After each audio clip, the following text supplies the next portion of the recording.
네, 사무엘서 6장입니다. 6장 1절부터 보겠습니다. 이제 사무엘의 등장이 어떻게 되는지 본문은 아주 자세하게 설명을 하고 있죠. 그래서 먼저 대제사장의 가문이 어떻게 되는지, 그리고 그 가문이 자기 역할이 끝나니까 다음 세대로 넘어가는 게 어떻게 넘어가는지를 이제 우리는 봐야 됩니다. 그래서 여러분들이 히브리서를 좀 생각을 하시면서 본문을 좀 봐도 괜찮습니다. 그리고 출애굽기를 여러분들이 보셔야 됩니다. 왜냐하면 지금 형태가 6장은 출애굽기와 같은 형태로 있다는 걸 우리가 알 수 있죠. 그래서 이제 어, 출애굽에서는 이스라엘 자손이 애굽에 들어가서 나옴으로써 이제 시작이 되는 이야기고, 들어갔다가 야곱 시대에 들어갔다가 나오는 이야기, 요셉을 통해서. 그래서 모세가 이제 지도자가 돼서 나오는 이야기죠. 그러나 여기서는 이제 배경이 법궤가 들어갔다가 법궤가 나오는 이야기예요. 법궤가 들어갔다 어떻게 이스라엘로 돌아오는데 그게 어떻게 출애굽과 같을까? 이제 이걸 우리가 좀 새롭게 좀 도전을 해봐야 되죠. 왜냐하면은 성경은 출애굽하는 거, 이스라엘 백성이 출애굽하는 거와 법궤가 들어갔다가 나오면 그것도 출애굽이거든요. 법궤도 상징이고 이스라엘도 상징이에요. 똑같은 상징이에요. 그러니까 법궤가 있는 곳에는 항상 이스라엘이 있었는데 이제 이스라엘을 버리고 블레셋으로 갔다가 결국 블레셋을 통해서 다시 법궤가 새롭게 조명이 돼서 나오는 장면이죠. 그 새롭게 조명되고 있는 그 법궤와 사무엘이 이제 같이 등장하는 거죠, 7장에서. 그러니까 이런 것들을 우리가 이제 알게 되면은 성경이 역할, 우리가 성경 읽기를 어떻게 해야 할지를 잘 설명해 주고 있다는 것을 알 수 있습니다. 자, 여호와의 궤가 블레셋 사람들이 지방에 있는지 일곱 따지라, 이렇게 시작을 합니다. 이걸 보기 전에 이제 5장 12절을 보면은 되게 재밌죠. 죽지 아니한 사람들은 독한 종기로 시심을 당해 성읍의 부르짖음이 하늘에 사무쳤더라. 이거 하늘에 사무쳤다? 제가 이거 출애굽기 2장과 3장을 읽어보라 그랬죠. 이스라엘 백성들이 애굽에 내려가서 때가 되니까 부르짖는 게 어떤 부르짖음인지 여러분들이 찾아봤겠죠. 네, 한번 제가 읽어드리고 갈게요. 이거 먼저 찾아보긴 찾아봤죠, 목사님? 읽어본 것 같네요. 예, 지난주에 찾은 것 같아요. 자, 23절 보세요. 여러 해 후에 애굽 왕은 죽었고 이스라엘 자손은 고된 노동으로 말미암아 탄식하며 부르짖으니 그 고된 노동으로 말미암아 부르짖는 소리가 하나님께 상달된지라. 하나님이 그들의 고통 소리를 들으시고 하나님이 아브라함과 이삭과 야곱에게 세운 그의 언약을 기억하사 하나님이 이스라엘 자손을 돌보셨고 하나님이 그들의 길을 기억하셨더라. 마찬가지로 3장의 끝절에도 똑같은 이야기가 나와 있죠. 그래서 이런 것들을 우리가 이렇게 참고를 하게 되면은 제가 왜 출애굽기와 지금 이 6장이 같은가를 이야기할 수 있는 거죠. 그러니까 여러분 10가지 재앙이 출애굽기에 있듯이 여기서는 몇 가지 재앙이에요? 마을마다 옮길 때마다 재앙이 일어났죠. 그게 몇 마을이에요? 6마을. 6마을이 아주 그냥 쑥대밭 났어요. 그래서 하늘에 사무쳤다 그래요. 그러니까 7달이 됐대요. 6과 7. 재밌죠?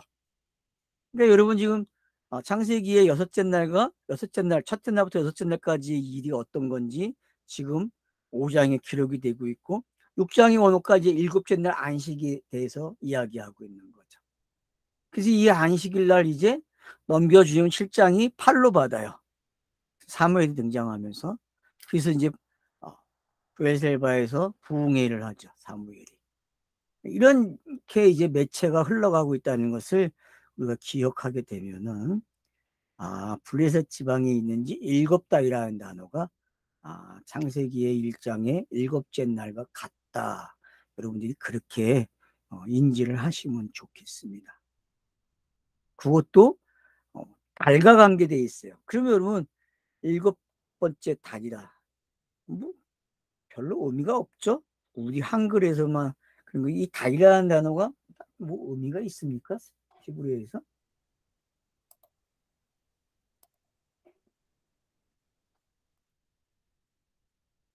호데시, 세 달, 월, 올싹, 새고시되다, 새롭게 하다, 중수하다, 수선하다, 이렇게 되어 있죠. 그러니까 이런 걸 이제 찾아보니까 어근까지 가보니까 호데시에서 하다시로 넘어가네요. 그래서 새것이 됐다. 사역동사는 다시 세우다, 새롭게 하다, 중수하다, 수선하다, 이렇게 되어 있습니다. 이런 거와 지금 7자의 숫자, 안식일 날 쉬셨더라, 새롭게 됐다, 어떤 건지 여러분 지금 마태복음 7장과 27장과 28장의 기분이 어떻게 들어오는지 알겠죠. 그죠? 안식 후 첫날, 그죠? 안식 후 첫날. 그 안식 후 첫날과 이 장면하고는, 그럼 이 장면은 어디예요? 무덤에 들어가 있는 시간이죠. 그죠? 이 장면은 지금. 그러니까 그런 장면들이, 그러니까 스타로스가 세워지고 하는 그런 장면들이 어떻게 일곱째 날, 그래서 안식일의 주인이 몸소 그 안식을 끝내잖아요. 그죠?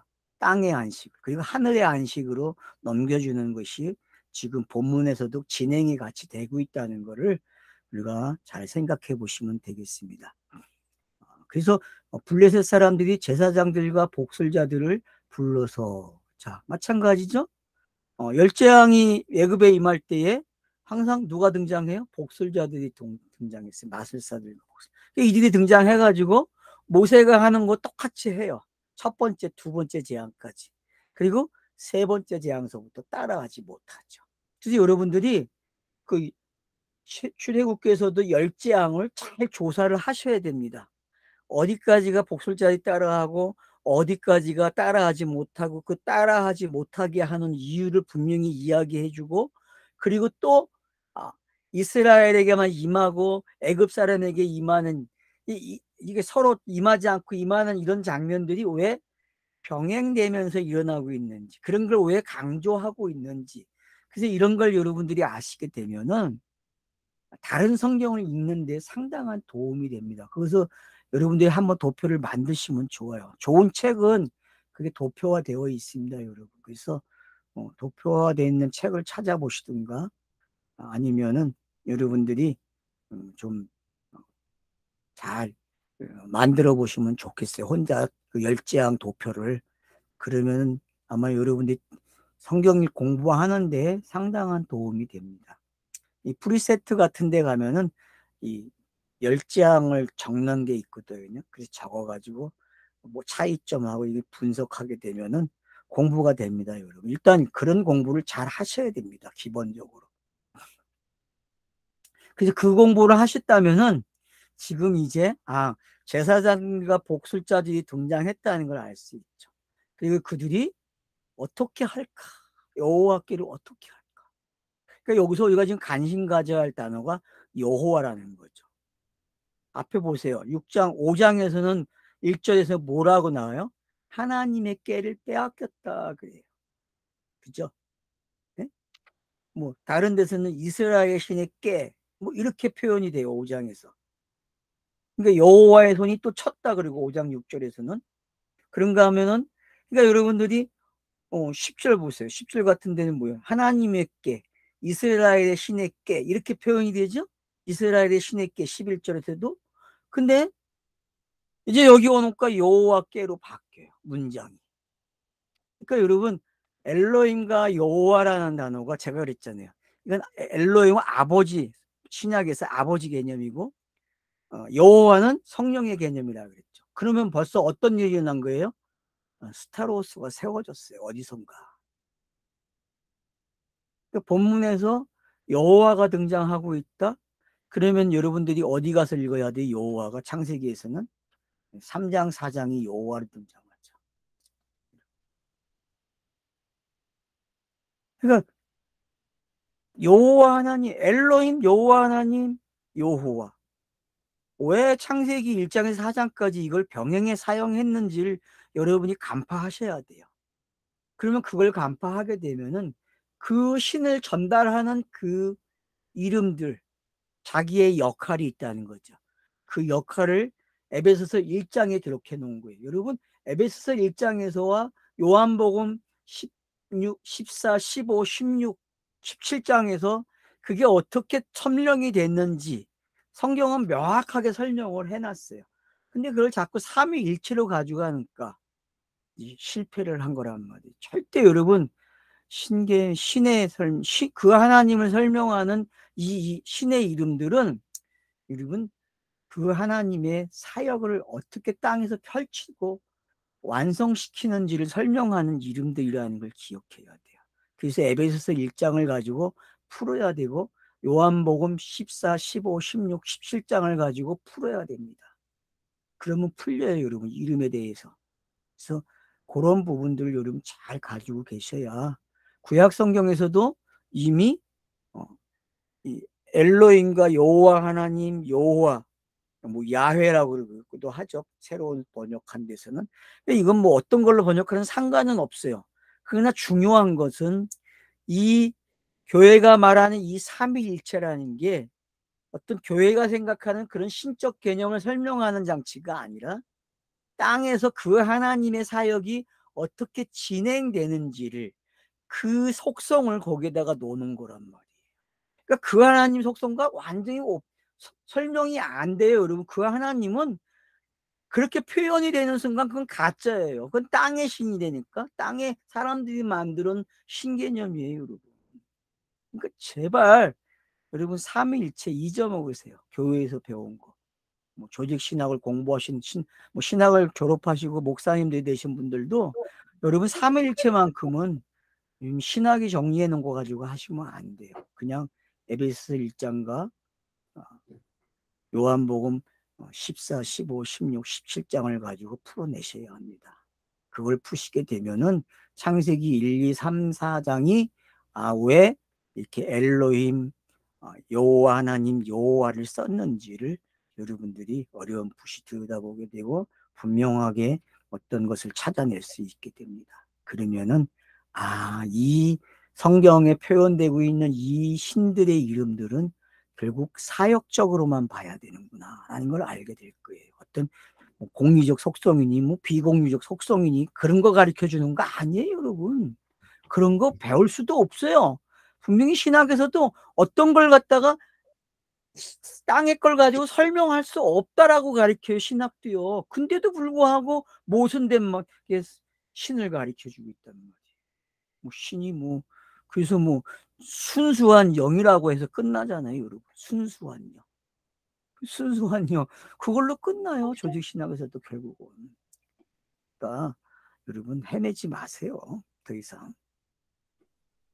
자, 여호와께, 그러니까 왜 단어가 이제 바뀌었는지 눈치를 채야 된다는 거예요. 제가 이야기하는 거는요, 여러분.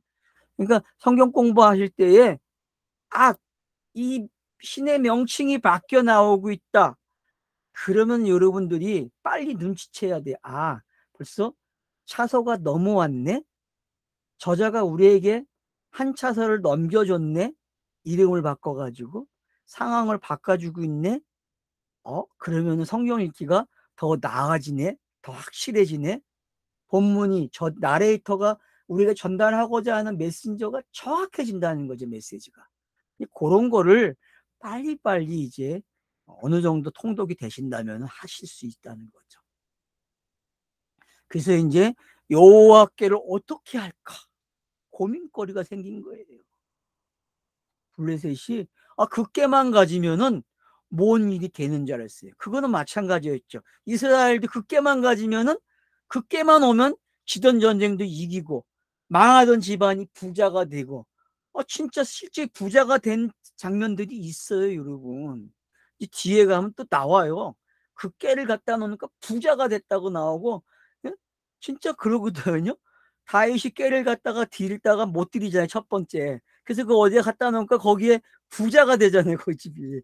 그래서 이제 그걸 몇 년 후에 가져오잖아요. 그러니까 그런 이야기들이 무슨 뭐 부자 되는 이야기고 그런 거 아니에요, 여러분. 다 거기에는 복음이 숨겨져 있어요. 예수 그리스도가 숨겨져 있단 말이에요. 그래서 2절에 여호와께를 어떻게 할까? 이 말은 성령이 임한 걸 모르는 거예요. 오늘날 시대로 이야기하면. 이들에게 블레셋에게 성령이 임했는데 그래서 자기가 가지고 있던 신들이 막 박살이 나고 그냥 망하고 있어요. 그러면은 우리가 어떻게 할 거라고 신을 이 언약궤를 물론 이 언약궤 자체도 상징이죠. 그러니까 본질적인 걸 가지고 와야 되죠. 아마 그런 쪽으로도 본문이 보여줄 수 있다는 거죠. 여러분들이 접근하게 되면은. 그래서 이제 이걸 좀 다양하게 놓고 보는 게 필요하다는 걸 이야기하는 겁니다. 3절 보면 그들이 이르되 이스라엘 신의 꾀를 보내거든 거저 보내지 말고 그들에게 속건제를 들어야 할지니라. 자, 이 속건제라는 뜻이 나왔어요. 죄의 대가를 받다. 그러면 여러분 죄의 대가를 받았다는 이야기는 여러분 로마서 3장 가면은 이게 정확해요. 한번 여러분 로마서 오늘 본문을 펴봅시다요. 그냥 자꾸 제가 뭐 거기 보세요 하니까 사람들이 싫어해. 피기도 싫은가 봐 성경을 본인들이 공부할 때에. 자 24절 보세요. 23절부터 봅시다. 자 모든 사람이 저를 범하였으며 하나님의 영광에 이르지 못하였더니 그리스도 예수 안에 있는 속량으로 말미암아 하나님이 그러니까 여러분 여기 지금 그리스도 예수 안에 속량이라는 단어와 지금 이 속건제라는 걸 여러분들이 한 며칠을 시켜보세요. 속건제를. 자 그런가 하면 또 여기서 속량이라고만 나온 게 아니라 뒤에 보세요. 또 뭐라고 나오는가? 자, 이 예수를 하나님이 그의 피로써 믿음으로 말미암는 화목제물로 세우시고 이는 하나님이 길이 참으시는 중에 전에 지은 죄를 간과하시고 자기의 의로우심을 나타내시니 그러니까 이런 단어들이 지금 이 속건제라는 거와 어떻게 결부시킬 수 있는지 여러분들이 방법을 찾아내셔야 돼요. 나름대로.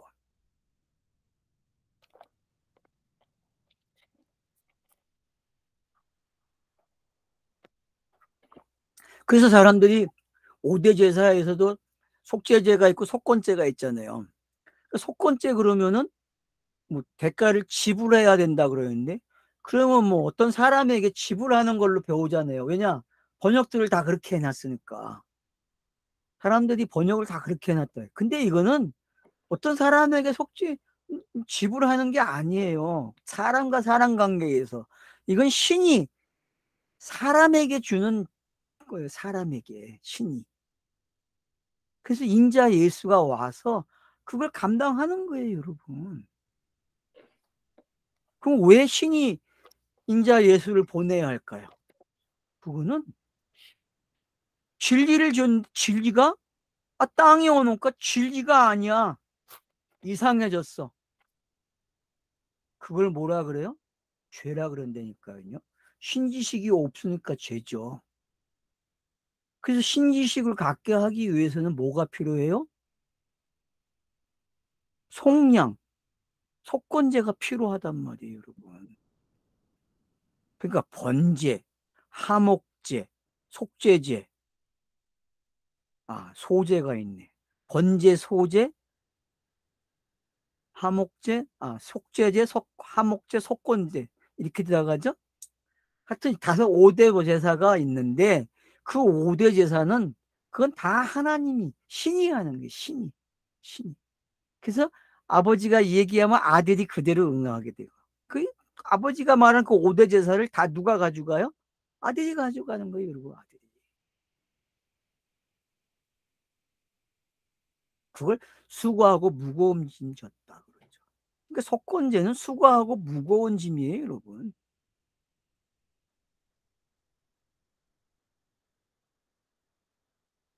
근데 이거를 지금 제사장이 이야기한단 말이에요. 복술자들이. 그러면 땅에 있는 모든 제사제도, 운이도 있었잖아요. 그죠? 운도 산에, 마을에 산이 있으면 어때요? 그 산에다가 제단을 쌓고 제사를 지냈다니까요. 각 마을마다 다 있었어요. 우리나라에도요. 근데 이제 그게 거의 사라지고 있잖아요. 제사 지내는 게. 그래도 그 터는 남아있어요, 여러분. 못 건드려요, 그거는. 왜? 큰일 나니까. 저주받는다고 못해요. 성황당에 있는 나무 같은 것도 잘 못 자르잖아요, 그래서. 그 교회 다니는 사람들이 잘랐다가 뭐 다리가 부러지고 뭐가 되고, 그런 경우가 많아요, 여러분. 그러니까 꼭 그게 무슨 뭐 신적인 것이 있다 그런 거보다 사람이 가지고 있는 그런 관념의 세계가 무섭다는 거죠. 무섭다고 표현까지는 할 거 없지만 아무튼 그래요. 땅에서는. 자, 그래서 병도 나야 되고 뭐라 그래요? 그리하면 병도 낫고 그의 손을 너희에게서 옮기지 아니하는 이유도 알리라. 여기 이제 이런 말투는 여러분들이 출애굽기 가면은 정확하게 알 수 있어요. 재앙이 왜 내려야 하는지, 여호와를 알게 하겠다, 내가 하나님인 것을 알게 하겠다, 뭐 그런 것들이 출애굽기의 그 열재앙 안에 있단 말이에요. 그러니까 그런 것들이 여기 경우하고 이 경우하고는 분명히 다른데 그런 말투를 지금 여기서 사용하고 있다는 거예요. 그러니까 그런 뭐 똑같은 단어인지 안 하는지 저는 몰라요. 찾아보지 않았으니까. 그러나 그런 이미지들이 지금 같이 있다는 거예요. 양쪽에. 뭐 단어 가지고 틀렸다고 말하지 마세요. 그러니까 저에게 단어도 안 찾아봤으니까 저는 괜히 또 단어 갖고 짠지 거는 분들은 짠지 걸리지 마세요. 넘어지지 말라는 얘기니까. 자, 그래서 낳고 그의 손을 너희에게 옮기지 아니하는 이유도 알리라. 그러니까 석당에 임하는 게 있었잖아요. 근데 여러분 출애굽기도 그 열장도 마지막에 가면은 6월절이 시작되잖아요. 그러니까 지금 여러분들이 이 이야기를 읽으면서 6월절을 맛을 봐야 돼요, 솔직히요.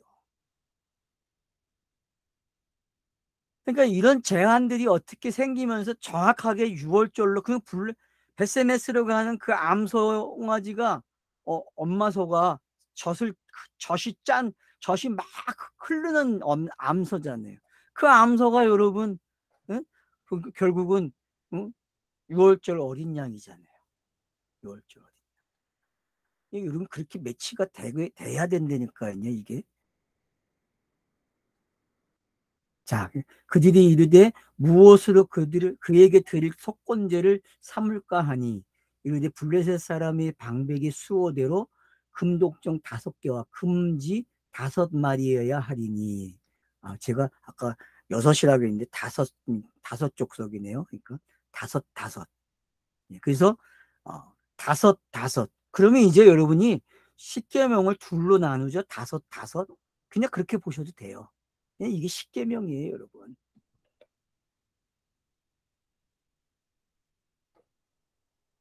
사람의 방백들 수요대로 금독종 5가 금지 5마리야 하리니 너희와 너희 통치자에게 내린 재앙이 같음이니라.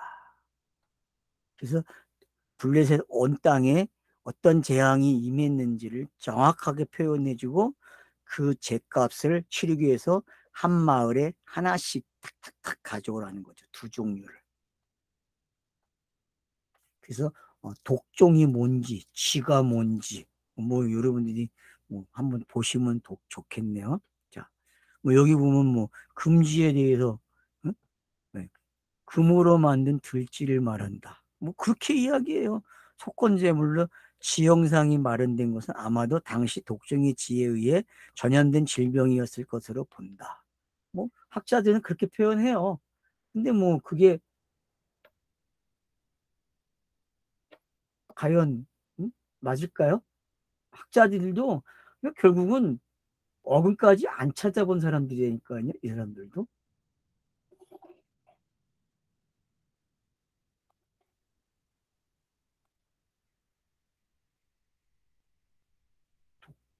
독종 다섯, 종기, 둔독, 요새 뭐 치질 이렇게 나오니 더 어근데다가 부풀다, 의기양양하게 되다, 지켜 올려지다, 추정하다. 그러니까 왜 율법으로 봐야 되는지 여기 어근을 찾아가니까 나오네요. 독종에서 또 쥐 보세요. 쥐도 응? 공격하다. 그래서 1차적으로 뭐 2차적으로는 개념으로는 어, 히브리어 뭐 얽히다 뜻을 사용하지 않는 어근에서 유래했다. 뭐 거미, 그물을 짜다. 그러니까 여러분 이런 것들이 어떤 건지 물론 이제 어, 더 추적하면 좋겠죠. 좋은 사전을 가지고 계신다면은. 그러니까 여러분들에게 제가 부탁드리고 싶은 것은 이렇게 히브리어를 그러면 이제 파자하는 방법이 있잖아요, 여러분. 한번 파자도 해보세요, 이 단어를. 그러면 이 단어가 가지고 있는 뜻도 한번 보시게 되면 파자로 그러면 여러분들이 아마 단어를 맞출 수 있을 거예요. 그냥 십계명으로 보여요, 이게 그냥. 자, 너희와 너희 통치자에게 내린 재앙이 같다. 그러니까 결국 십계명에 이 원하는 요구하는 것 그게 십자가잖아요. 그래서 책이 십계명과 십자가라는 책이 있다 그랬잖아요. 우리 할아버지가 쓴 책 4권짜리. 뭐 사진은 못 사요, 여러분. 없으니까. 도서관 가면 있어요. 신학대학교 여러분 도서관 가면은 있으니까 한번 가서 보세요. 4권짜리. 그러므로 너희는 너희의 독한 종기의 형상과 땅을 해롭게 하는 지의 형상을 만들어 이스라엘 신께 영광을 돌리라. 그가 혹 그의 손을 너희와 너희의 신들과 너희 땅에 가볍게 하실까 하노라. 참 문장 만들기 그냥 수고한 게 보이죠, 그죠? 우리 할아버지들이 번역한 사람들이 문장을 만드냐고 얼마나 수고했는지 말도 안 되는 말을 지금 엉성하게 해놨어요. 이걸 읽고 그냥 이해를 했으니까 대단한 실력자들이죠, 성경 읽는 사람들이. 그죠? 근데 여러분 이거 지금 아무런 이해가 안 돼. 제가 봤을 때는 단지 뭐가 되는 게 지금 어떤 방법이 있다는 거죠. 이렇게 하게 되면은 이렇게 될 거다라는 걸 지금 안내해 주고 있다는 거죠. 그죠? 단어들을 그래서 여러분이 새롭게 찍어 보셔야 된다는 거 안 하면 안 됩니다. 해 보셔야 돼요. 해 보세요. 단어를 찍어 보세요. 그러니까 지금 여기서도 설명을 하잖아요. 이렇게 니네 다섯을 만드는데 이렇게 하는 이유가 바로 이런 거야 라고. 그래서 땅을 해롭게 하는 지혜 형상 여기 설명하네요. 독한 종기와 땅의 형상과 땅을 해롭게 하는 형상. 그러면 여러분 사람에게 땅을 해롭게 한 게 지입니까? 아니죠. 지는 뭘 가르쳐 주는 거예요? 사람을 갉아먹는 거잖아요. 그러면 사람을 갉아먹는 게 뭐예요? 여러분 율법이잖아요. 율법이 갉아먹어요. 여러분 율법. 땅을 해롭게 한다니까요. 여러분 율법은 땅을 이롭게 하지 않아요. 여러분 그게 몽학 선생이 하는 일이란 말이에요. 몽학 선생.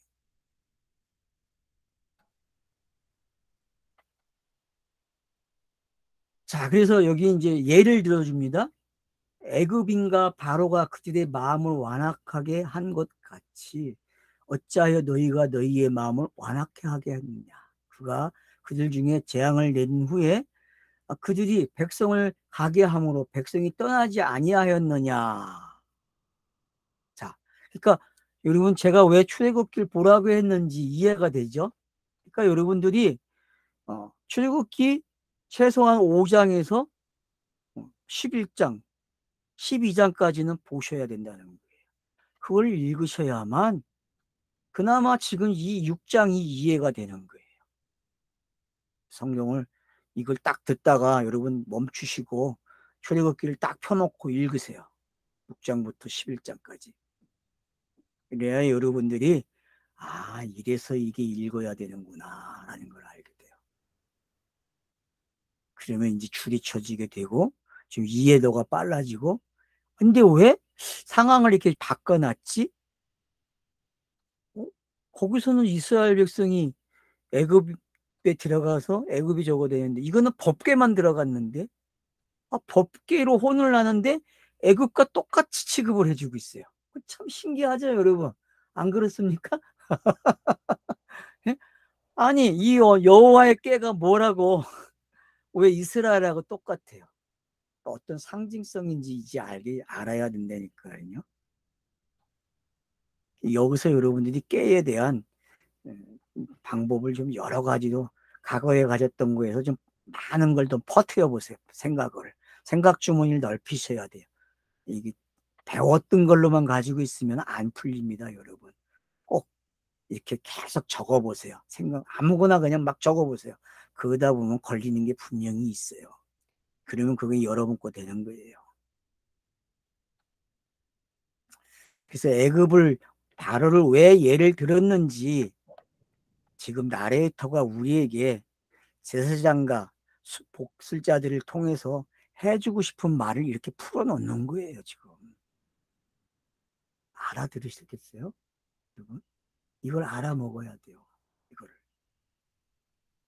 자, 그러면서 뭐라 그래요? 새 수레를 하나 만들고 멍에를 메워 보지 못 아니한 젖나는 소 2마리를 끌어다가 소에 수레를 메고 그 송아지들은 떼어 집으로 보내고. 자, 여기 정확하게는 새 수레를 만들라, 그리고 멍에를 메워보지 아니하는 젖나는 소 2마리예요. 그래서 2마리가 끌고 가는 거예요. 근데 새끼가 옆에 있어요. 참 재밌는 상황이죠. 성경을 많이 읽으신 분들은 이런 상황이 이와 비슷하거나 이와 줄을 그을 수 있는 상황이 구약에 과연 있는지 한번 찾아보세요. 근데 여러분, 신약에서는 멍에라는 말을 쓰잖아요. 수고하고 무거운 짐 거.